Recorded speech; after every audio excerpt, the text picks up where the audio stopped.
by Mora Weber Sadovi Kushner Cuz declined to oppose its lender's bid to appoint a receiver to take control of its Times Square property, a sign the company could be ready to throw in the towel on the beleaguered entertainment retail project, according to 3 attorneys not involved with the case.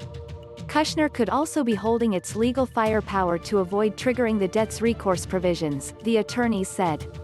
Whatever its legal motivations, the potentially imminent appointment of a receiver is a drastic step that will likely sever the firm's hold on the 229 West 43rd Street retail condo in the former New York Times building that secures $285 million in CMBS debt held in CD 2016 CD2, $75 million,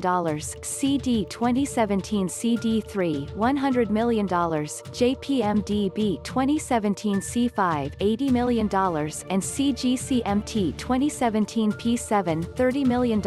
the first attorney said. When a lender is putting a receiver in place, it generally means the owner is not doing basic things, not keeping the lights on, not flushing toilets, and they have to get someone else in to run the building, the first attorney said. Even as the amount of distressed properties has increased during the pandemic, the step remains fairly unusual, he said. It indicates the borrower has stepped away from the property, and such borrowers are typically opting to stop putting money into deteriorating properties to which they will never return, he said.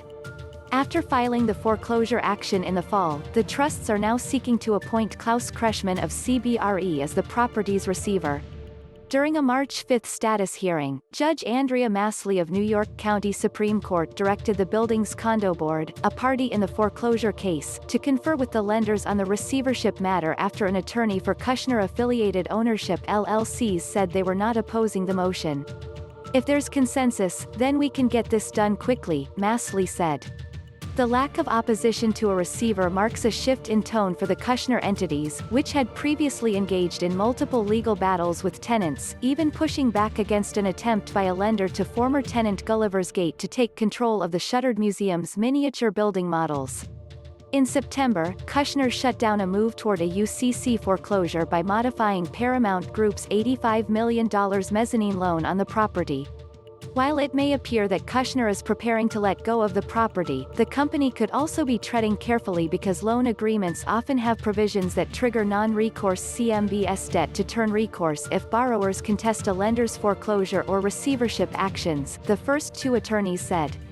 Borrowers generally like CMBS because it's non-recourse, but some lenders began adding recourse triggers after the 2008 financial crisis that allow them to recoup losses through non-collateral assets held by the borrower, according to the third attorney.